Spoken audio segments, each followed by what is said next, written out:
Guys,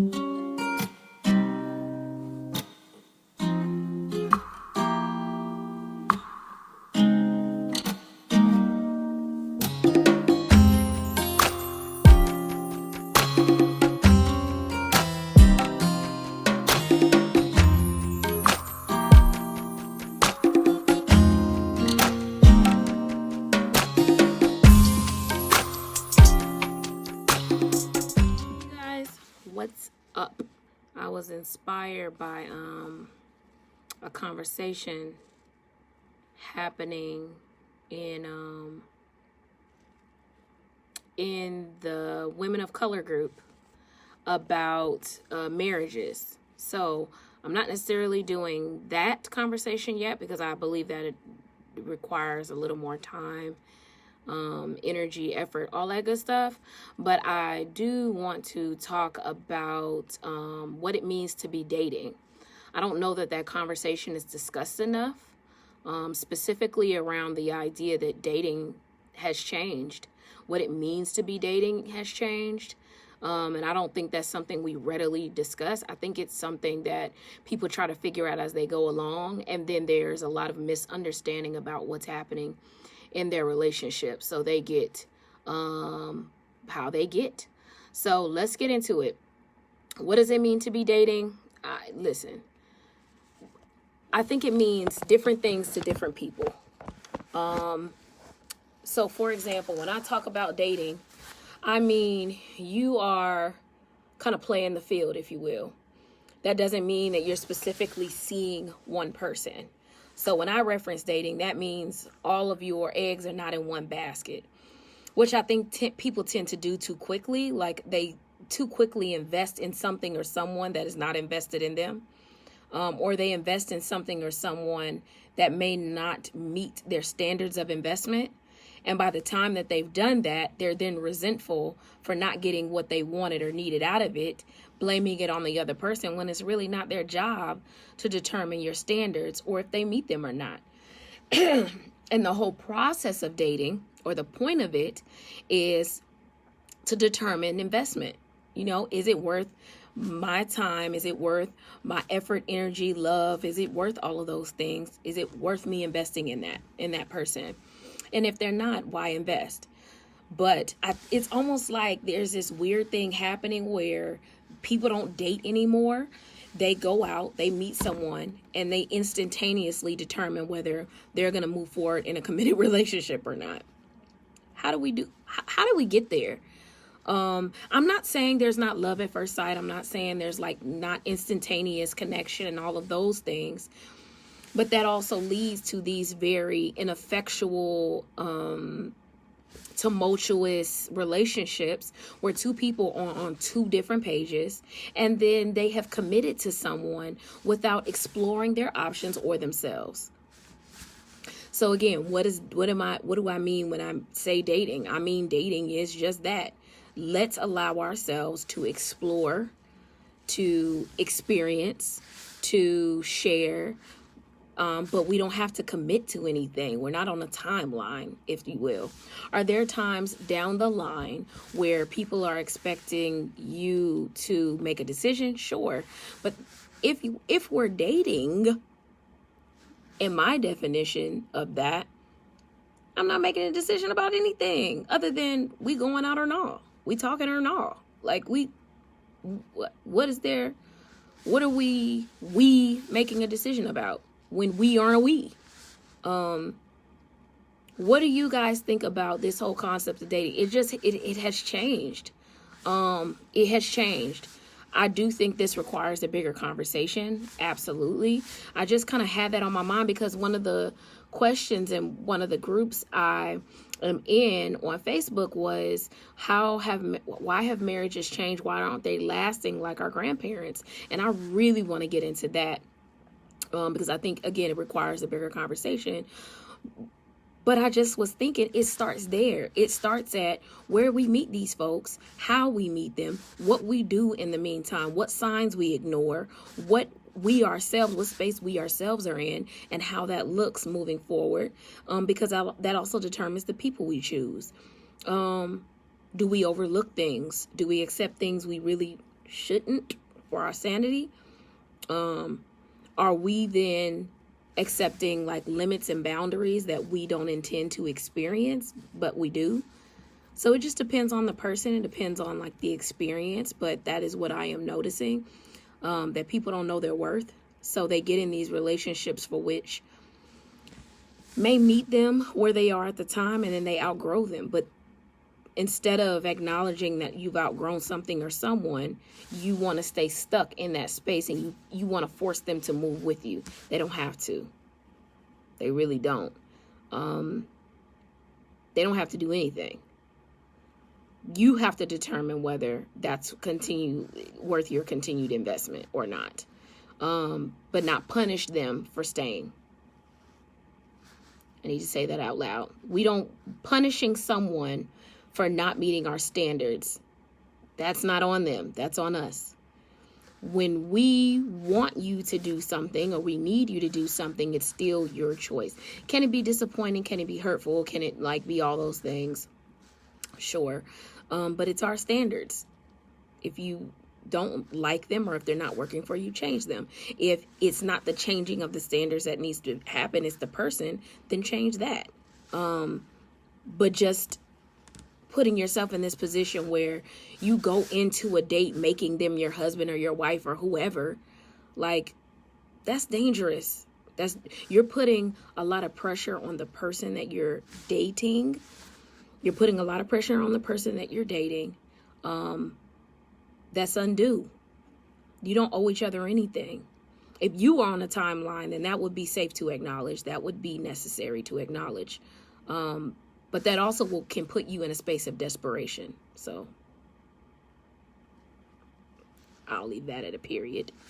So we're not functioning in that dating space as if it is a committed relationship space. When I am dating you, there are boundaries to that, right? There are different boundaries when we are in a committed relationship. There are different boundaries when we are in a long-term committed relationship, and there are separate boundaries for when we are married, right? All these things require different expectations. They all require different expectations. Please, make sure that when you're dating, the expectation is just that. You're not looking for your husband or wife or polyamorous partner in that first date. That is a lot of pressure on yourself and on them. Go into it with an open mind, and the idea being, I am searching or looking or going to experience something. If this experience connects with me, then we may be able to move forward. If there are I wish I had read something. If there are red flags, don't ignore them. If this person, for example, and I'm going to use the big trigger ones. These are triggers. If you want to have kids and they say, nah, I don't want to have kids. Flag on the play, red, whatever. Like, don't ignore what is right in front of you. Let me just say this, and I need to say this because I've been there as a woman, as a person, where you think you can convince someone by being so wonderful that they're going to do something different for you than they would do, period. Or they're telling you they're going to do. Please don't do that to yourself. It's disappointing. It's humiliating. It's demoralizing. It can be a lot of things. Like, it can just put you in a place of feeling unworthy and like a failure and all these things. Don't do that to yourself. If they are telling you that your deal breakers they are not willing to do or they do not want to do, baby, walk away. Please do yourself a favor and walk away.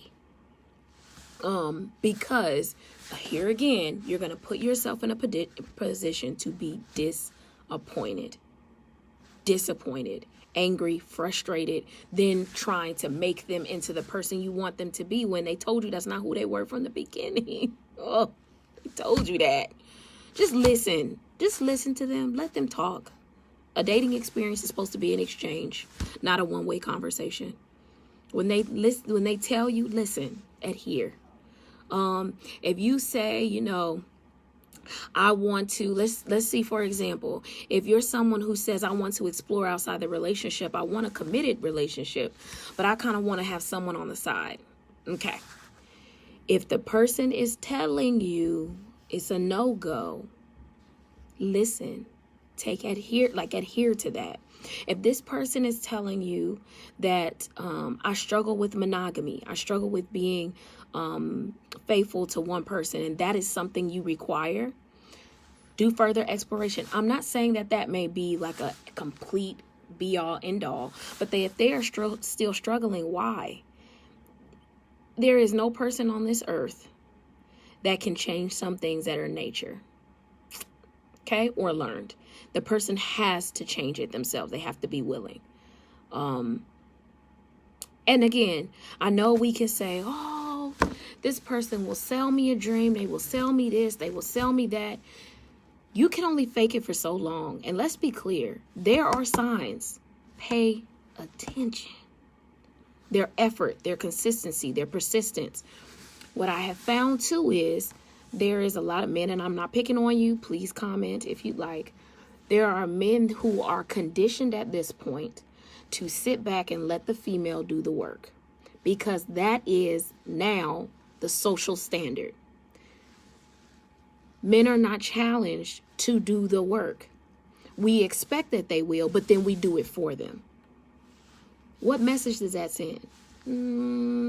Not so much that they have to work for it. Not that they have to be persistent or consistent, none of that. Let them do the work. It's not going to hurt you to call me first. It's not going to hurt you to text me good morning. And it's not going to hurt you to do that. If you're interested, you'll do it. And if you're not, you won't. Simple as that. But I'm going to say this too. And this is also something I've been like really talking to just folks about, is educating people on your expectations.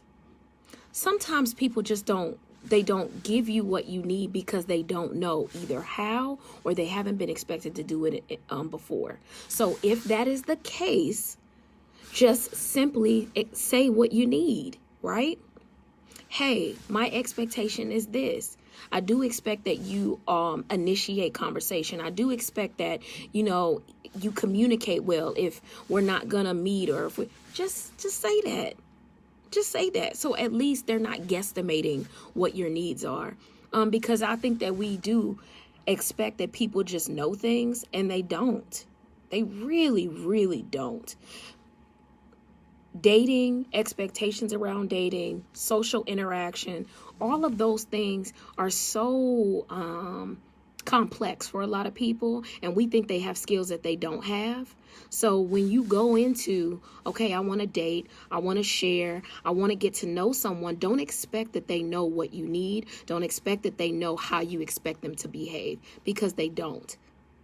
Right? So, for example, if I'm someone who goes into things and I let the guy kind of pursue me, which I'm not that kind of person. I also like to pursue a little, but he doesn't, and then I don't understand why he doesn't. I may need to ask, or I'll give you another example. Let's say we have a date, and when we go on the date, before we go on this date, we don't talk about who's paying, are we going Dutch, anything like that. We just go on a date, and then we both sitting there when the check comes. We should have had this conversation. Is it a given? We think so, but it's really not. That is, and you're absolutely right, Christina. The expectation is, if I want something from you, I need to ask for it. Can we just expect that people know things? I think that's unreasonable, and I think it sets them up for failure. What do I know? Hold on, I want to read what Christina said. Yes. I say all the time, you can't hold me to expectations you have not set. This is paramount, and we can't expect partners to be mind readers. Yes, that's why that communication piece has got to be strong from the beginning. We're going on a date. Okay, well, what are we doing? Are we going Dutch? Are you paying or I'm paying? What are we doing? What is the expectation for this date? Do you expect sex afterwards? What are we talking about? What are we doing? Because I want to let you know up front, what I'm doing, what I'm willing to give. So we're both satisfied and understood at the end of the day. Maybe we may leave some space for what ifs, or if we are in the kind of mood or whatever. But don't set yourselves up for failure. A lot of partners require more than they are willing to reciprocate initially. Agreed. But as long as you understand that, as long as you know that, you can make a decision. So like, so I want to make a talk about your point, CJ, of like partners requiring more than they are willing to reciprocate. As a man should assume he's paying. If you offer, that's a different thing. Andrew, let me just say something to that. There are a lot of women out here, and I don't want to say this word. I'm going to say it for the sake of the conversation. There are a lot of women tricking for the idea of commitment and marriage, period. And I mean tricking in like the most basic form is like, I'm going to come here and I'm going to say what I think you want to hear, and I'm going to do whatever I think is going to get you, period. I would like that men understood that, you know, that is the expectation. That was the expectation for me. But there's also, and I want to say this too, there's also this concept of women who are like successful, that I don't want you to get the idea that I need you. That's a total fuck up, first of all. Because you pay for dinner, that doesn't mean I need you, okay? But there is also this like whole self-sufficient, I'm independent and against the rest of the world, I don't need anybody to support me, I don't need your ass.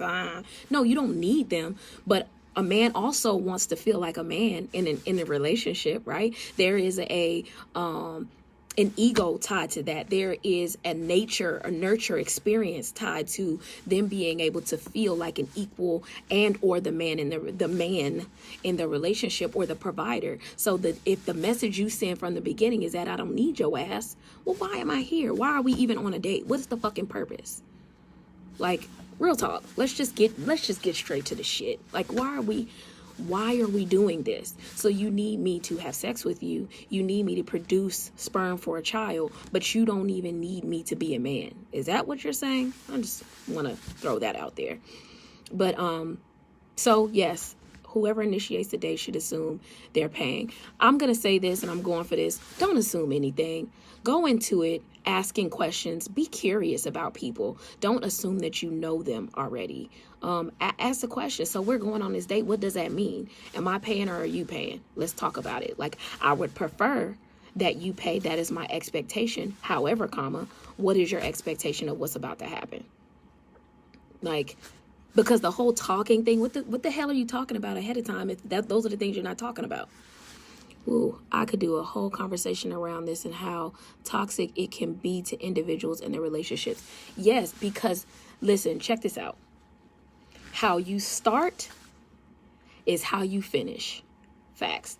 How you start is how you finish. Unless something dramatic changes in between time, how you start determines the direction of that relationship. Period. Excuse me, I'm a therapist. Of course, I believe in change. I believe in room for growth. But that's not everybody's story. And the bottom line is how I started this. I may grow in between time, but that doesn't mean I'm going to change the foundation of who I am, or I'm going to be clear about what your expectations are moving forward, right? So start how you want to finish. Start in the direction for which you want your journey to go. Don't try to figure it out in the meantime and then get pissed off with them because they can't figure it out, right? Like, but yeah, I want to do more talks about successful relationships, about dating, because it's necessary. I think the whole art of dating and like courting and like getting to know people is so lost, that socializing is lost. The ability for people to be vulnerable and kind of express what they need and what they want is lost. People getting caught up in relationships on the idea of it, not the person, which is your jam. You do whatever you want to do, but usually it leads to resentment, anger, frustration. It can lead to abuse, right? It can lead to a lot of things. We talked for literally 8 hours. He ended up ordering twice, LOL, but That ability to communicate has saved us every time it's gotten hard. Facts. So this is, I actually want to give a really good example. My husband and I, my partner, we talk very clearly about things that can be really hard sometimes when you are having very difficult conversations about things. It can be hurtful. It can be traumatic even sometimes. When you're having conversations that require a level of vulnerability that can be hurtful, painful, right? However, it puts you in a position of power and control, right? It puts you in a position of allowing yourself to give all you have and then being able to deal with what you get in return. Versus, I'm not saying everything. So one, I don't know what you know. I don't know what you think. We're not having a clear, open dialogue about what is happening here. So I'm just going to wait for something to happen and then we'll see. We'll go from there. I don't have time for that. I really don't. I don't have time for that. But the other part of that is like, you want your person to feel prepared to be with you. You want to prepare them. And you do that by being open and honest with them. And I'm not saying that it's easy. Y'all, please forgive this haircut. My hair is so shady. My tooth, he cut my hair and we just tried our best. I'm so scared to go get my hair cut by my barber. I don't trust him that much. Anyway, be honest. You both deserve it. Whether it be in a 2-person relationship, 3, 4, 5, whatever your setup is, be open. You deserve that. They deserve that. And it allows you to have a level of clarity that can determine what's going to happen moving forward. It makes things a lot easier when you feel like you're not in the dark. So just to kind of keep that in mind. But yeah, I'm gonna do some more about thanks. Thanks. Listen, these times are rough. This line is rough. Like, bruh. But I look at these. Girl, oh, it's shady.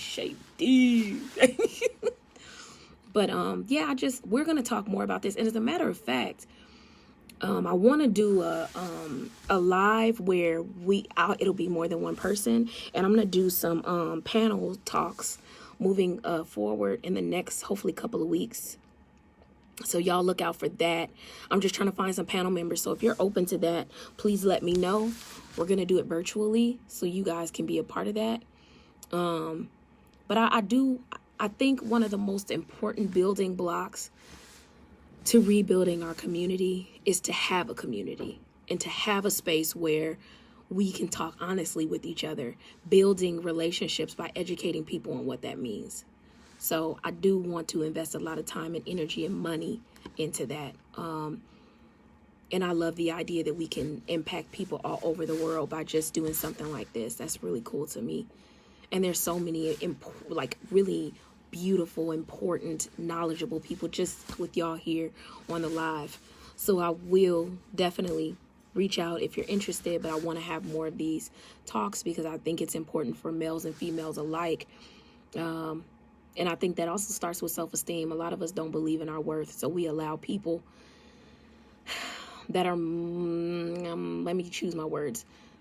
We allow people who don't know their worth either to be in relationships with us and then continue to validate the idea that we aren't worthy. I hope I said that in a way that makes sense to everybody. But it's like meeting somebody where you are, but it's not healthy because you're not healthy. And then you expect something different when you're not different. I can't. And even with understanding that as a person I've been married now for 8 years, it's rough, man. Marriage is rough, bruh. I didn't never want to be married. I never wanted to be married. I never said, oh my God, when I grow up, I just want to be married. No, I did not want to be married. I did not want children. I just wanted to be me, have a long-term relationship where we're doing our thing. And then we go do what we're doing when we're doing it. That's what I wanted.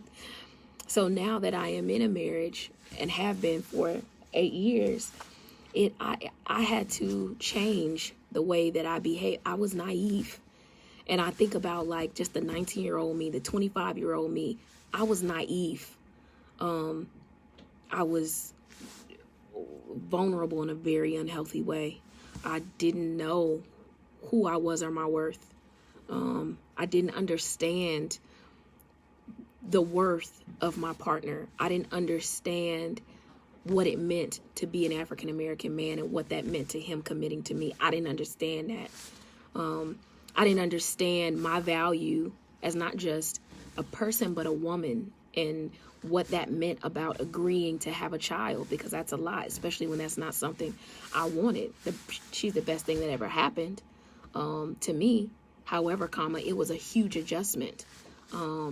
Having a child or becoming I don't like the word, but I'm going to use it for the sake of this conversation, a step parent. So becoming a parent of a child that's not mine, that's a big deal. All the dynamics that go into that. We're going to talk about that too. Meshing families that are not families, right?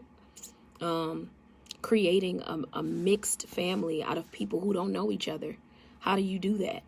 Because it's a lot. It's a lot of responsibility and it's a lot of pressure, especially when children are involved. Let's get to that. But consider all of these things when you are dating, and let it just be that. Enjoy it for the experience. Allow yourself to be open to experience people, and not create situations where you funnel them into something. Let them be whatever they are. And then you make a decision from there. Please try not to go into it, I'm just going to be blunt, having sex, fucking and sucking, and then think something's about to come out of it. Come on. Sometimes very little it does, but let's be clear, man. Like, you're setting the standard. That is the standard. You're setting that standard. So determine what that's going to be. Does that mean having to hold out sometimes? Yeah. Your worth is not determined by your vagina or your penis. So, because even after you have sex, then what? Okay. So you had sex, now what? What happens after that? Like, and then how do you bounce back from that? If you have sex on the first date, how do you bounce back? But this is what I think about it.